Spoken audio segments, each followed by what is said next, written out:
update you on all the running stories, and connect you to the newsmakers. Citi News.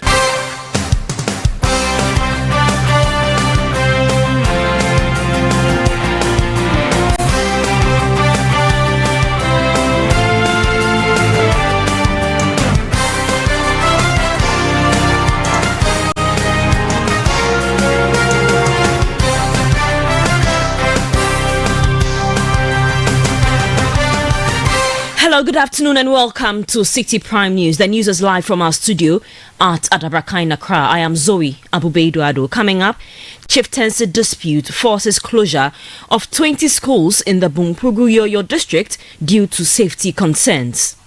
About 20 schools are affected.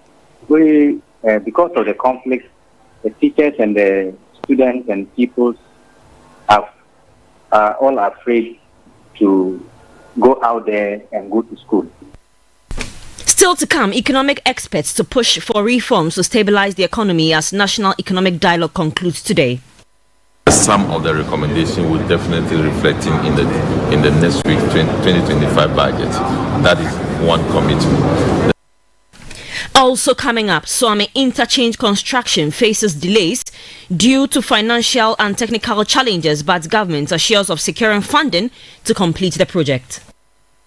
Now that we don't have the full complement of the money for the bridge, President Mohammed's goal, as he's always said, is to make sure wherever we can find resources to complete critical projects like this. So now that I've seen this, I'll brief him and then we'll discuss the way forward.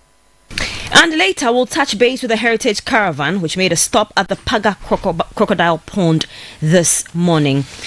The bulletin is also live across our partner stations in the Western region. We're on Premier 100.5 FM, Beach 105.5 FM, and Sky 93.5 FM, all in Takrade. In the Bono region, J Live 95.5 FM in Sunyani, Ashanti region, Orange 107.9 FM in Kumasi, Volta region, Global 105.1 FM in Ho, and the Danu 107.7 FM in Adakwaya.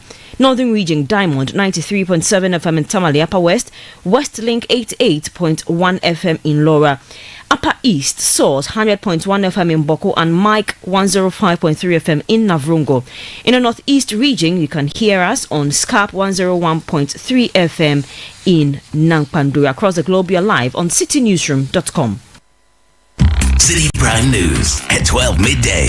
Update you on all the running stories and connect you to the newsmakers.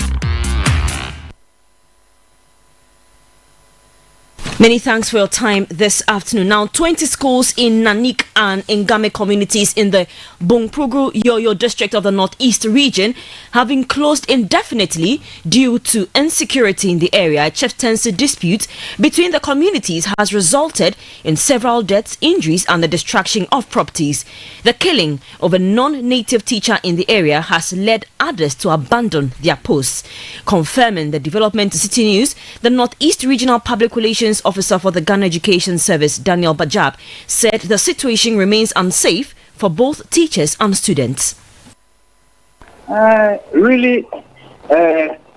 schools are affected by the conflict, the chieftaincy conflict.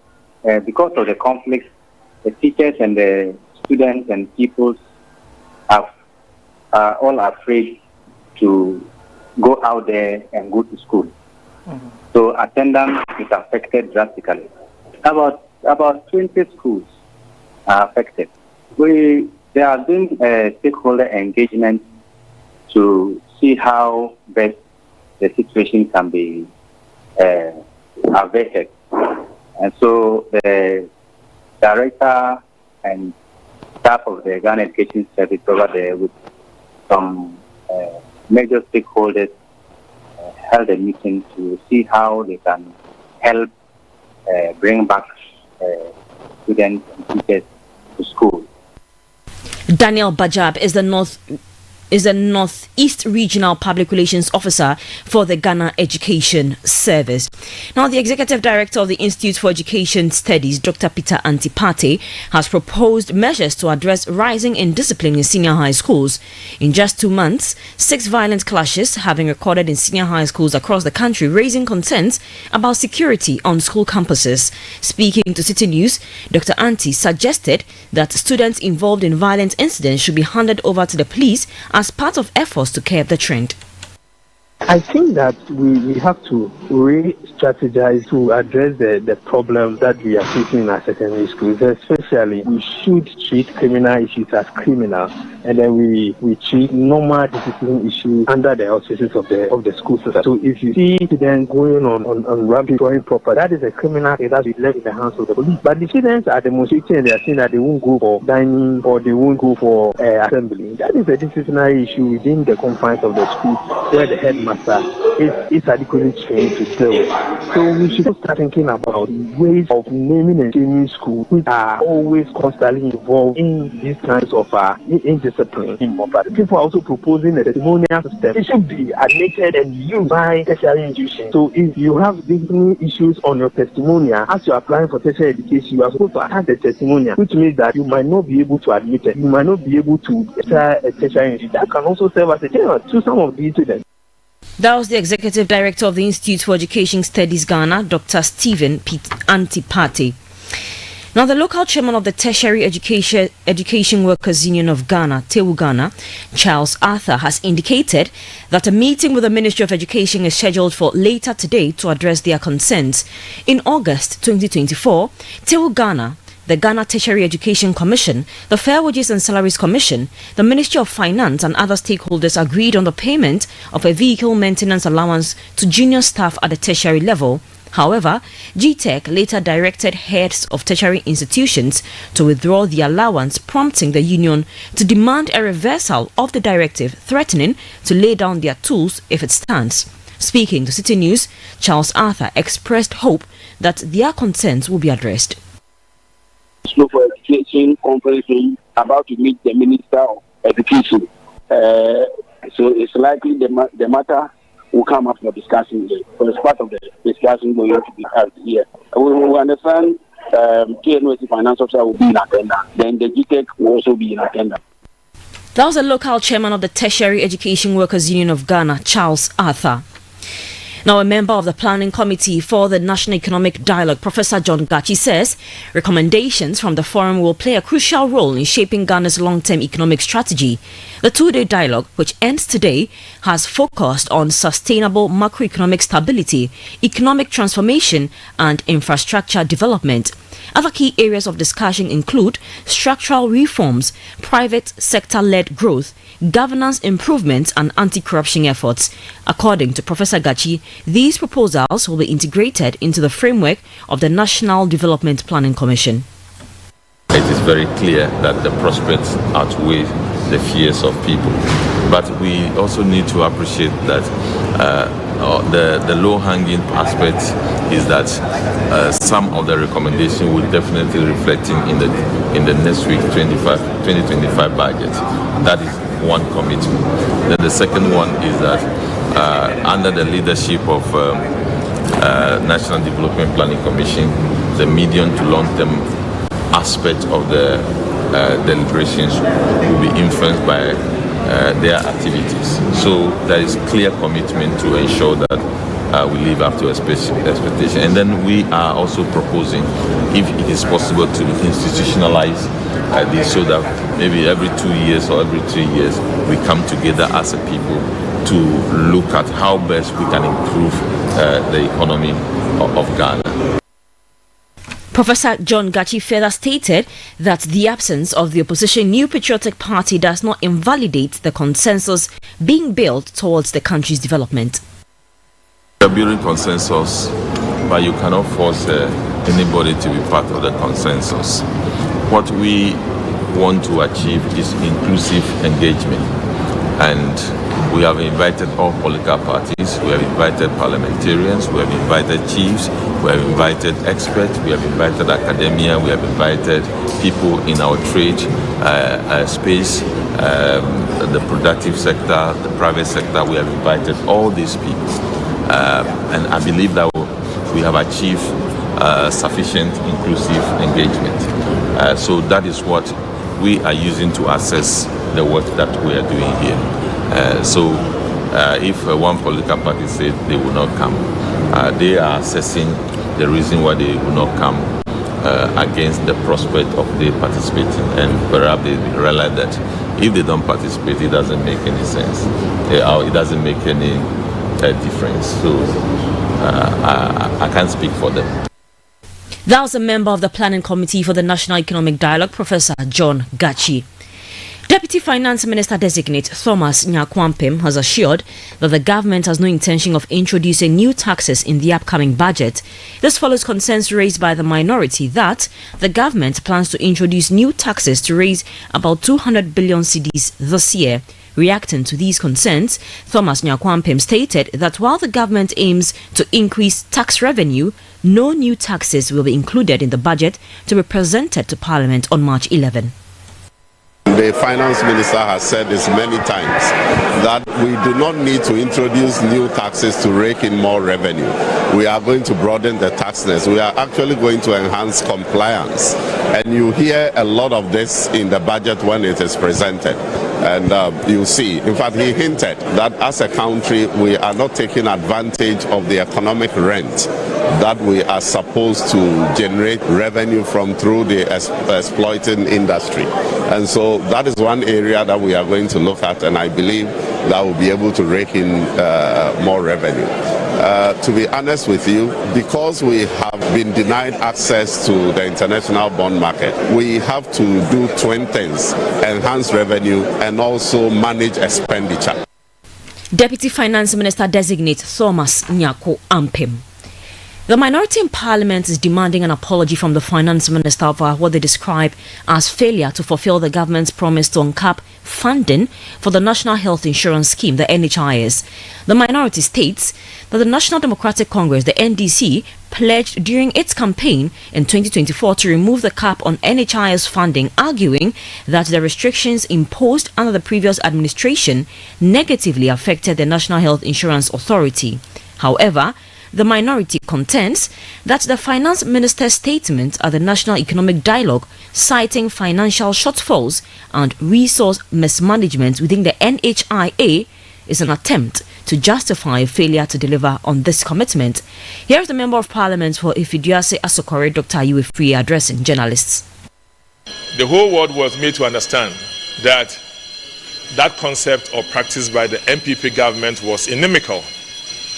And the campaign by the NDC was they would make all the revenues available to the NHIA. I think that having gone into office, the Minister of Finance sees that it is so difficult to uncap, which means it is so difficult to give all the resource envelope from the health fund to the National Health Insurance Authority. The only way to go about it is to say that there is misuse of resources and also there's a shortfall. It is not true. They are passing the buck.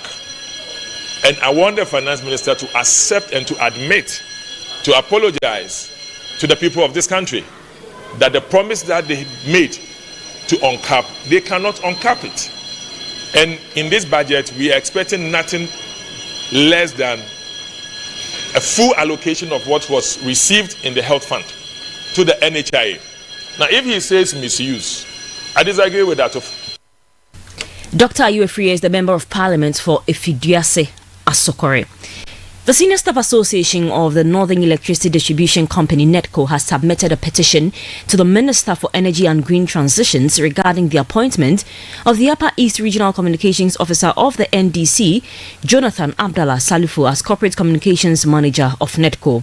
The association had earlier raised concerns about the purported appointment, describing it as illegal and a violation of its long-standing recruitment policies. In an interview with Citi News, Chairman of the association, William Kwame Asare, said they expect an appropriate response from the sector minister by March 7. No, the gentleman announced on radio and people were congratulating him, the regional NDC party in Upper East also issued a public congratulatory message. But per our internal processes, we have checked with HR. There is no appointment, but you know how politics is done in this country. We don't want to take chances. We have sent a formal petition to the sector minister, the Minister for Energy and Green Transition. That letter has been delivered to the office of the minister this morning. So we are waiting for a response from the sector. The minister has acknowledged receipt of the letter and has indicated that he will act on it. So we want to give him some days and then wait for his feedback. The letter went to the minister's desk this morning. So we'll give you up to Friday and expect a response. William Kwame Asare is the chairman of the Senior Staff Association of the Northern Electricity Distribution Company, NEDCO. This is still City Prime News. I am Zoe Abubeduado. Still to come, Swami Interchange construction faces delays due to financial and technical challenges. And later, we'll touch base with the Heritage Caravan. They made a stop at the Paga Crocodile Pond this morning. We're bringing you updates from the caravan. Please stay tuned. City Prime News at 12 midday. Update you on all the running stories and connect you to the newsmakers. This year, something magical is happening. A celebration of tradition, flavor, and community. Welcome to the Back to Your Village Food Festival 2025. Taste the heart of your heritage with mouth-watering dishes from across the country like Ademe with akple, Tozafi with ayoyo soup, kokonte, apopranta, rare kwine, and many more. From rich spices to sweet treats, it's a journey for your senses. We're taking you back to your village. Oh yes, let's recreate our age-old recipes. But it's not just about food, you know. We're celebrating culture, connecting with family, and making memories that last a lifetime. This March, let's come together and discover the flavors that make us who we are. The date is 29th and 30th of March 2025. The venue, Accra Metropolitan Assembly, and the time is 10 a.m. through till 6 p.m. each day. The Back to Your Village Food Festival 2025, where food, fun, and tradition meet.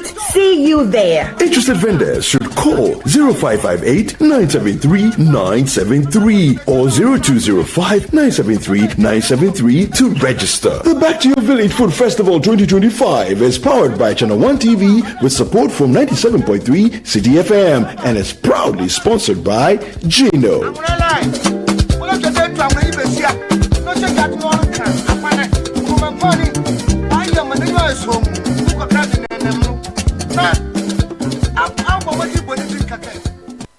City Prime News at 12 midday. Update you on all the running stories and connect you to the newsmakers. You're welcome back to the City Prime News. We take you to the Ashanti region now, where inadequate funding, challenges in relocating Ghana Water Company pipelines, and outstanding compensation payments to affected individuals are delaying progress on the Swami Interchange project. Contractors are currently working on phase 2, which includes the construction of 3 overpasses, the widening of a 3.1 kilometer road, and an additional 15 kilometers of nearly completed local roads.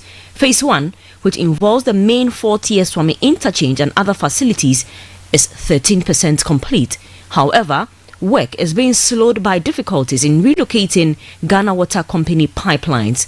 Director of the Department of Urban Roads, James Amu-Godfred, provided an update on the project during a visit by the Roads and Highways Minister.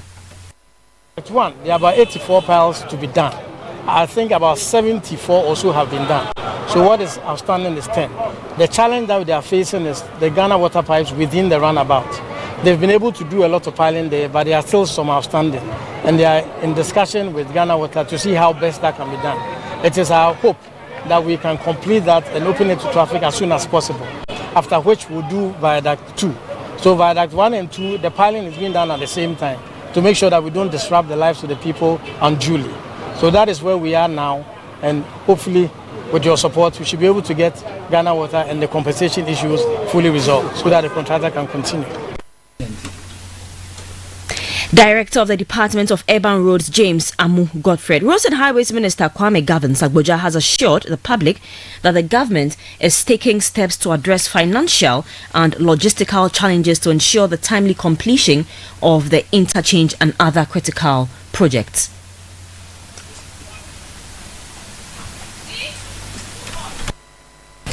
To some other stories now, and academic activities have resumed at the Bokanche DA School in the Akrima Nwabeja North Municipality of the Ashanti region, following engagements between school authorities, traditional leaders and security personnel.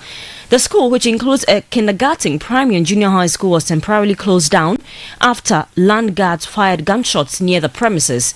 Speaking to Citi News, Assistant Head Teacher Francis Kakari urged parents to allow their children to return to school, assuring them of security presence at the school's boundaries and ensure student safety. We have nothing to do but to resume school. So as we came today, as you can see around, the attendance is very low. So we've informed the parents and then the entire school to inform the others who are not in, so that tomorrow they will come. We've also give notice to the information center to make announcement for all the other people to hear, so that tomorrow they will all come. We are doing our best to ensure that school is inclusive. So we've cancelled the people and all the teachers have been cancelled. Right now there's no fear. We believe in what the commander said. And then as we came today, we've seen nothing. So we know that he has done what he told us. Francis Kakari is the assistant head teacher of the Bokanche DA School in the Akrima Nwabeja Municipality of the Ashanti region. Now, chairman of the interim Hajj board, Collins Dauda, says Ghana charges the lowest Hajj fare in sub-Saharan Africa, with Muslim pilgrims paying less than $5,000 for the journey to Mecca. During a tour of the proposed Hajj village near the Kotoka International Airport, he stated that while the government aims to ensure a smooth pilgrimage, there are no plans to reduce the fare. Collins Dauda added that any future adjustments will depend on prevailing circumstances. The fare we have announced is 62,000 Ghana cedis, which translates to $4,130. But you must know that in the sub-region, Ghana's fare is the cheapest.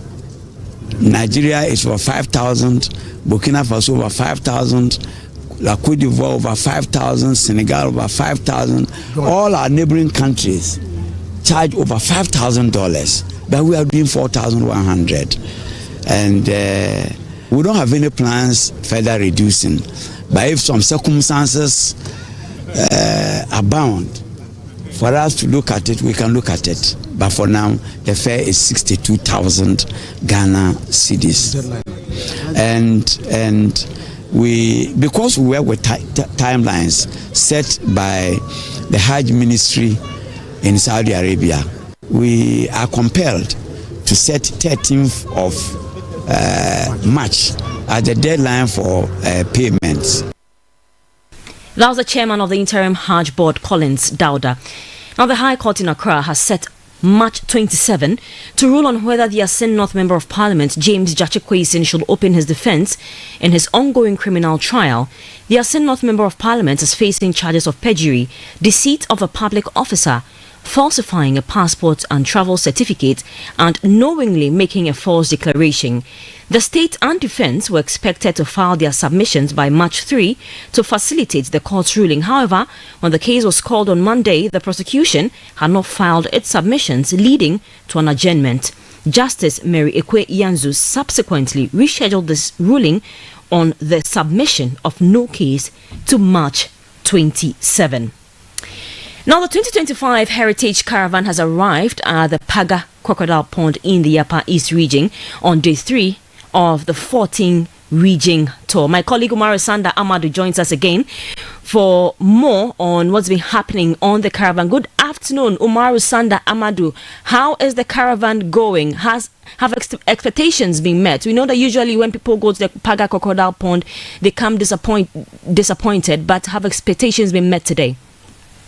Good afternoon, Zoe Abuvedu Ado. Since you mentioned my full name, I'm going to mention yours. And I'm mentioning it on the territory of Burkina Faso, because we've just crossed the border into Burkina Faso. You do know that whenever we come to Paga, the border post is not that far. We give our caravanners the opportunity to cross in and step on foreign soil. If you have a passport, a Ghana passport with you, you can have it stamped, and then you can essentially say you have traveled abroad before, even if you have not. And then there's some very, very, very popular chichinga or roasted cow meat that is sold beyond the border. We would definitely make it a point to get there. So we are going to head there now and get some of it before we return to this part of the country. But indeed, the question about the Paga Crocodile Pond, we were at the chief pond today, having done the ritual sacrifice of a chicken. The crocodiles, two of them actually, majestically strode out of the water and came to lay in front of us as though by magic. And come and see the excitement, Zoe, from the caravanites who were stroking his back, holding his tail. Some were very scared, didn't want to go close, but we had to, explain to them that this is harmless. So at the end of the day, everybody got to take a photograph, which photograph they're going to be sharing, and excited about having seen crocodiles. So Paga offers you the crocodiles. We've seen that. We are also going to see the Pikoro witch camp, which is here in the Upper East region. We'll be looking at that before we return to Tamale. However, early this morning, we did the Bolga Wide Art and Exhibition. It's a fair that's organized by Chris Estima, our own Chris Estima, and a number of his colleagues here in the Upper East region, where they displayed culture, they displayed artifacts, they displayed wares and clothing from the Upper East region, from Sandema, from Bulsaland, from Boko, from Zebila, from Bolga, every part of the region, from Navrongo. All of them brought their different artifacts to come and showcase on display. And the caravanites were excited to buy from them. And so as I say to you now, my bus is completely full because they have bought so many goods and stuck them up. I hope you have my artifacts with you. I have bought your smock, the slim, cute ones that you like.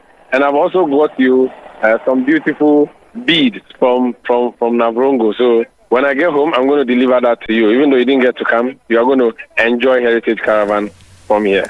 Great. So what's next on the itinerary for today? Well, so we are headed for Tamale. And the biggest thing you do know, or one of the biggest things you know in Tamale, is the place called Red Clay, a place that Ibrahim Mahama, the young architect, is doing wonders, where he has converted the area into a beautiful scenery, where a child who is from Nantong in the northern region, who has never seen an aeroplane before, who has never seen a train before, would get the opportunity to see a train, get the opportunity to see an aeroplane, because Ibrahim Mahama has loaded all those old equipment, the old starboard, the old Amtrak airline craft, the old rickety trains, and the locomotives from Accra, brought all of them and came to assemble them, and it has become a tourist attraction for many, many, many who may not have not seen these things before. And so we'll be going there to have a look and a feel of that. Yesterday, don't forget, we were at the Dagbang Palace, where we had an interaction with the Yana and all of that, which we reported to you on the news yesterday. So Tamale is our next destination, but currently we are frolicking in Burkina Faso. Thank you very much, Umar Sanda Amadou. Do enjoy your time there and have fun. We'll definitely come back to you for more updates from the Heritage Caravan. Now, the Greater Accra National Democratic Congress Volta Diaspora Caucus has petitioned the Speaker of Parliament, Alban Somana Kingsford Bagbin, to investigate alleged unsavory remarks made against Dr. Zaneto Ajiman Rawlings, who is the Member of Parliament for Klotikoli. This follows an incident in Parliament where an unidentified Member of Parliament allegedly made disparaging comments about her. Presenting the petition, the group's Regional Secretary Lydia Angel Nutako urged Parliament to identify and sanction the MP responsible. All efforts by the Awamefia of Anglo Land, as well as the Zipito, that Honorable Dana Bodapi for Parliament to identify the culprit have proved fatal. The Right Honorable Speaker, the Greater Accra NDC Voter Diaspora Caucus are even more enraged by the fact that tomorrow, March 4th, 2025, marks exactly 1 month after the unfortunate and despicable comment by the yet to be identified Member of Parliament, and yet nothing has been heard from your good office as to the state of affairs as far as investigation and possible identification of the said MP. is concerned. This is quite worrying and unfortunate to say the least. So you heard that the regional secretary for the Greater Accra National Democratic Congress Volta Diaspora Caucus, Lydia Angel Nutako, ending Citi Prime News, which came to you live from our studio at Adabraka in Accra. Before we go, a quick recap of some of our headlines. Chieftaincy dispute forces closure of 20 schools in the Bumprugu Yoyo district due to safety concerns. We also brought to you a story where economic experts are to push for reforms to stabilize the economy as the National Economic Dialogue concludes today. You can log on to our website, citinewsroom.com, for more stories. I am Zoe Abubedu Ado. Many thanks for listening. Citi News, we speak first. Reach our hotline on 0302 224959 and get interactive on Facebook, Citi 97.3 FM, and on Twitter at Citi 973.